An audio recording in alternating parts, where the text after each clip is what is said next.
Two, one. Oke, kembali lagi di debat kasur. Hari ini kita kedatangan bintang tamu. Kemarin kan kita membahas tentang SJW dan feminis. Sekarang kita mengundang salah satu kaum feminis. Gabriela Saras. Kaum feminis kan kaum perempuan. Oh iya. Maksudnya perempuan. Bagaimana kabarnya? Sehat. Saya cukup kaget ya diundang ikut ke video ini. Wah, ini channel besar ini. Oh, kaget kenapa ya? Kenapa kaget? Karena menghubunginya hari ini dan tag-nya hari ini. Persis itu. Ini berarti katanya sangat mendadak. Karena tadi perubahan rencana. Sebenarnya Sebenarnya ada satu bintang tamu yang sulit dihubungi. Jadi. orangnya sangat sibuk. Itu. Oke, langsung saja masuk ke topik apa hari ini yang akan dibahas, Robert. Oke lah, sekarang ini tuh lagi ada yang booming di sosial media, di Twitter. Twitter lagi ya? Twitter lagi di Twitter. Platform berita kita adalah Twitter. Oke, jadi beritanya itu tentang pelecehan di Starbucks. Pelecehan di Starbucks. Nah, jadi tuh pelecehannya seperti ini. Pelecehannya seperti ini. Jadi itu di Starbucks kan ada CCTV. Ya. Nah, salah satu pegawai di Starbucks itu ada yang menyalahgunakan CCTV itu. Jadi dia tuh ada satu pelanggan yang duduk sendirian cewek. Terus si pegawai itu ke ruang CCTV. Nah, melihat si wanita tersebut khususnya di bagian belahan dadanya. Oh. Jadi dia zoom gitu. Nah, terus malah ada satu orang yang mengupload itu gitu loh. Diupload ke sosmed itu? Iya, ke sosmed. Dia ngupload ke sosmed dan dia bilang kayak dia tuh bilangnya malah intinya tuh siapa suruh si wanita memakai pakaian seperti itu. Kan jadi ramai gitu, banyak yang nggak setuju, ada yang setuju juga lah. Banyak pro kontra ya? Iya, benar. Nah, sekarang ini kita kan kebetulan ada satu pihak. Ya, salah satu pihak yang saya menjadi korban lah. Maksudnya Ya bukan korban tapi satu kaum menjadi korban. menurut Anda sendiri ini gimana nih? Ya, Kasus seperti ini tuh gimana? Kalau masalah kan ini menyangkut pakaian ya. Kalau menyangkut pakaian, menurut saya itu sah-sah saja. Apalagi memakai pakaian yang terbuka di kita kan di Indonesia ya. Jujur saja kan panas kan dan tidak ada yang melarang si wanita ini memakai pakaian yang seperti itu. Nah ya kan saya juga membaca itu di Twitter. Ada yang berpendapat gini, kenapa kok nyalahin si mas-masnya, kenapa nggak nyuruh mbaknya tutup aurat aja. Terus ada juga yang komentar, kenapa kok membenarkan gitu loh apa yang dilakukan si mas-masnya. Pelakunya, dia membela pelakunya. Iya, karena katanya itu natural jika laki-laki itu Merasa terangsang dan penglihatannya itu tertuju. Gitu. Kata pepatah ya, ada gula, ada semut. Tapi itu sebenarnya kalau dihubungkan dengan pepatah itu loh, itu juga masuk akal. Maksudnya gini, kan itu ada gula ada semut. Nah, emang kita tuh hewan. Nah itu. Kan kita tuh punya akal, kita bisa semut. mengontrol gitu loh. Ada gula ada semut. Ya iyalah, dia kan emang instingnya itu makanan gitu loh. Iya. Nah, ini wanita dan laki-laki, ada gula ada semut enggak? Oh sebentar, kalau mengenai karena kalau semut kita diibaratkan semut gula itu makanan, ada satu buku yang menuliskan tentang what men thinks when they don't think about sex. Wah, itu buku dari orang Inggris ya, seorang profesor. Itu buku setebal 200 halaman yang isinya kosong. Jadi terus intinya menggambarkan apa yang dipikirkan laki-laki kalau pas mereka nggak memikirkan tentang seks. Apakah itu benar? Jadi laki-laki itu tidak memikirkan apapun kalau mereka nggak memikirkan tentang seks gitu. Iya. Apakah itu benar? Bagi kalian kaum lelaki? Oke, jujur gini. Menurut saya dan pengalaman itu memang sebagian besar obrolan dari laki-laki. Kalau lagi kumpul sama laki-laki semua nih, itu tuh kebanyakan ngomongnya tentang cewek. Apalagi pas nggak punya cewek. Lah iya benar kan? Oke, iya itu wajar. Kalau dari sisi saya itu wajar. Iya. Tapi nggak kayak terus mendominasi kalau kita nggak ada topik lain selain cewek gitu loh. Nggak seperti itu. Kita juga bahas yang lain-lain. Kita bahas tentang hobi kita. Contoh misalkan saya nih sama si Febri. Itu kita bahasnya juga bahas konten juga. Kita mikir ini gimana. Terus mungkin juga lihat apa konten YouTube lain kalau kita seperti ini gimana, kita kayak ya saya tukar pikiran selalu gitu, nggak mentang-mentang selalu tentang cewek, tapi memang sebagian besar seperti itu, tapi kan kita juga nggak seperti kayak melecehkan atau apa gitu.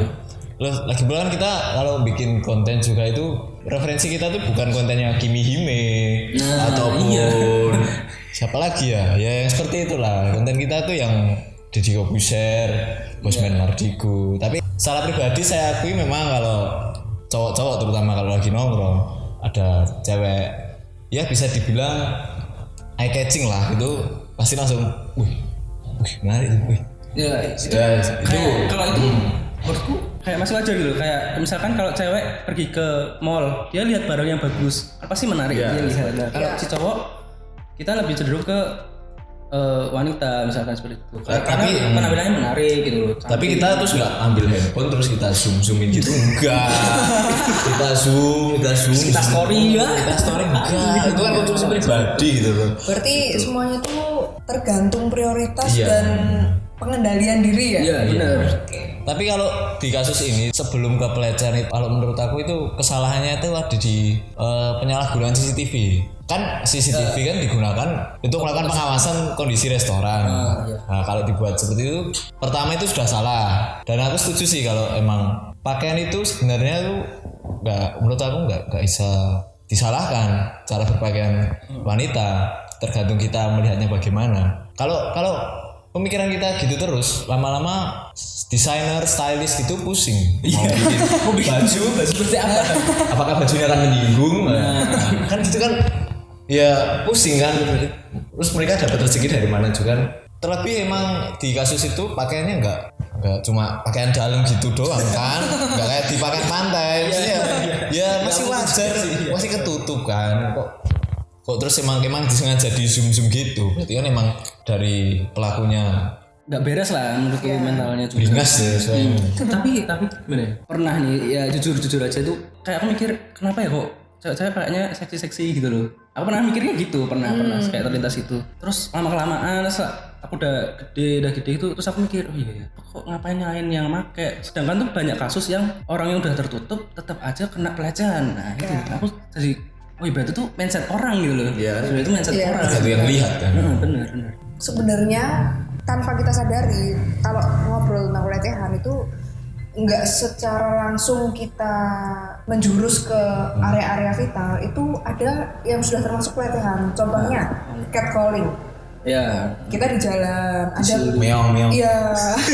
Lah cat Bukan gitu ya, maksudnya kita di jalan, terutama kan cewek-cewek nih. Ya. Terus ada yang nongkrong gitu, mas-mas atau siapa, terus kayak godain, mbak gini gimana gitu.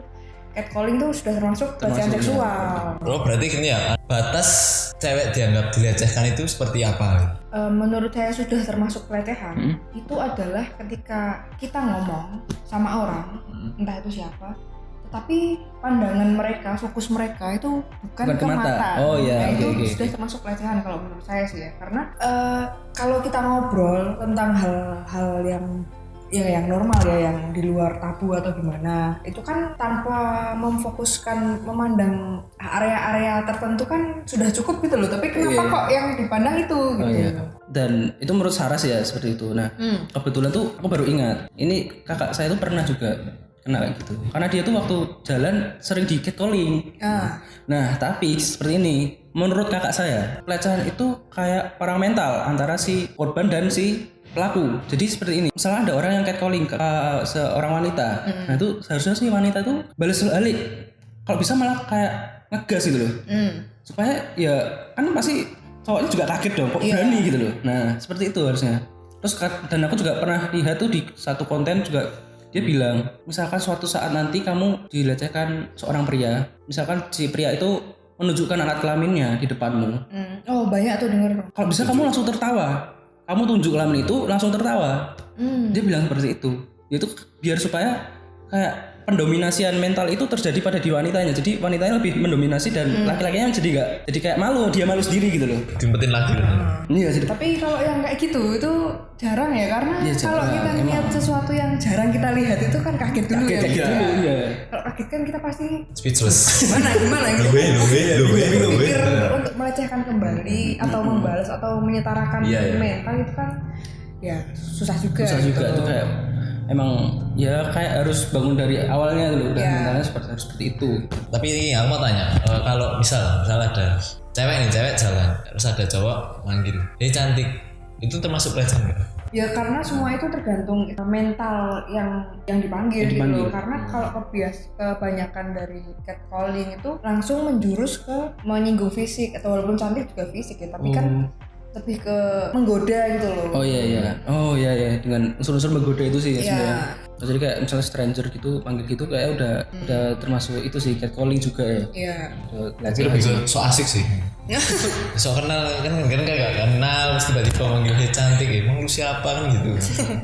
Balik ke kasus tadi ya, untuk masalah pakaian sendiri itu apakah ada menurut cara sendiri, apakah seorang perempuan itu apakah ada batasnya untuk berpakaian? Mulai dari mana bagian tubuh dari seseorang cewek itu harus tertutup? Apakah ada batas-batas untuk seorang cewek dianggap tidak menggoda seorang pria? Dalam hal berpakaian, kalau itu sih menurutku umum ya, karena ya yang harus tertutup kalau untuk menggoda ya, yang harus tertutup ya bagian-bagian area-area vital kayak dada, terus paha dan ke atasnya pinggul gitu. Menurutku harus, tapi menurutku ya kalau berpakaian itu tergantung di mana dan situasi seperti apa ya. Kan kalau kita ke tempat-tempat pariwisata kayak misalnya ke Bali, ke pantai, kan juga normalnya orang itu ke pantai kan pakai baju pantai kan. Pakai baju pantai. Lihat dulu lah sikonnya kayak gimana. Berarti kalau ada pria pergi ke pantai terus lihat cewek berpakaian terbuka, dia teriak sangat menggoda. Berarti dia yang salah yang prianya. Ya pria lah. Iya, pria. Menurut saya juga pria sih. Tapi kan ada beberapa kasus ada. Saya lihat film itu ya, scene di pantai. Lalu disensor. Lah kan saya bingung lah, kan emang di pantai kan bajunya kayak gitu. Nah, maksudnya kan berarti kan itu kan ya. Maksudnya kan berarti kan itu kan secara tidak langsung membuat pola pikir kita bahwa pakaian seperti itu menjadi haram istilahnya. Berarti kan harusnya kan tergantung suasananya dan tempatnya. Betul. Tapi kadang ya kalau kita, karena di Indonesia, lagi-lagi di Indonesia kita tuh kental dengan norma dan segala macam. Kadang kebiasaan kita itu membuat mindset kita salah tangkap. Kayak perempuan tuh harus pakainya gini, harus gini gitu. Padahal tergantung suasananya. Padahal tergantung situasi dan kondisi juga. Kalau balik ke kasus tadi itu, menurut saya sendiri dari cara berpakaiannya si wanita itu apakah ya wajar saja atau ada tanggapan lain lah? Kalau menurutku sih ya wajar aja, karena kan ya kita berpakaian juga kan senyaman kita, kecuali karena tuntutan tertentu ya. Kan kita berpakaian kalau kita seneng ya kita pakai itu gitu. Tapi hati-hati loh. Bukan cuman laki-laki yang sering jadi pelaku. Nah itu. Tapi perempuan juga bisa. Oke, intinya buat teman-teman di luar sana, kita jangan menyalahkan pakaian orang lain lah. Dan terlebih emang ini di Indonesia ya, untuk teman-teman yang berpakaian ya menyesuaikan di lingkungannya. Walaupun itu nggak salah. Dan juga sebagai teman juga diingatkan lah, maksudnya misalkan kalau pakaian itu tersebut tuh terlalu menarik perhatian, terlalu nggak cocok untuk situasi yang akan dihadiri. Betul, harus disesuaikan lah pakaiannya. Tapi paham situasi sama kondisinya juga ya. Keren juga ya cuy. Cuman ini nih cantik bro. Sumpah. Wah, lihat tuh. Lagi pusing aku bro. Pusing apa? Iya, yang seger-seger nih. Gak bisa masih. Gak nyalain pusing itu. Kenapa? Jadi gini, aku ada tugas gambar, desain. Itu aku kerjain pakai tangan, pakai spidol, pakai menggaris. Hasilnya tuh nggak rapi, banyak dan lama gitu. Saya punya solusinya. Wow, betulan sekali. Saya punya kenalan. Siapa itu? Itu sangat mahir dalam mendesain, menggambar. 5 menit selesai. Wah. Kalau gambarnya dikit. Nah, langsung kita bahas ya. Siapa ya? Ini dia. Untuk solusi dari permasalahan Anda tentang gambar teknik maupun desain grafis, saya memiliki solusinya. Apa itu? Ada yang namanya channel kelas teknik. Jadi kelas teknik itu adalah suatu channel yang membahas mengenai software desain dan video yang sudah kami upload di YouTube itu ada yang namanya perkenalan AutoCAD. AutoCAD. Masih baru perkenalan, tapi akan ada lanjutan yang lebih lagi. Tapi nggak cuma AutoCAD, akan ada SolidWorks, Inventor, Keyshot, pembuat video bisa mengatasi masalah saya. Saya nggak perlu lagi menggambar pakai penggaris. Bisa. Lembar-lembar itu nggak perlu ya? Iya. Tinggal hubungi kelas teknik. Bisa lewat DM maupun CP yang ada di bio kelas teknik. Kan aku nggak tahu apa itu AutoCAD apa? AutoCAD. Apa itu AutoCAD? Pemula ya berarti? Iya, untuk pemula. Ini jadi kelas teknik itu sebenarnya terbuka ya buat semua kalangan. Jadi buat kalian yang pemula pun yang belum mengenal AutoCAD dan software-software yang lain dan pengen belajar, kita terbuka kok untuk kalian. Dan video kita dimulai dari nol, dari pengenalan software dulu, nanti ada tutorial. Berarti ada tutorialnya ya? Ya, dan kalau perlu pembimbingan yang lebih lagi, bisa kontak di CP kami. Akan dibimbing. Dan itu sangat fast respon ya? Sangat fast respon. Desain menara Eiffel itu lulusan dari kelas teknik ya? Wah, gila. Gila sih. Segera hubungi. Kalau buat menara telepon. Oke lah ya, buat kalian yang punya masalah di bidang desain grafis, jangan lupa ke channelnya Kelas Teknik.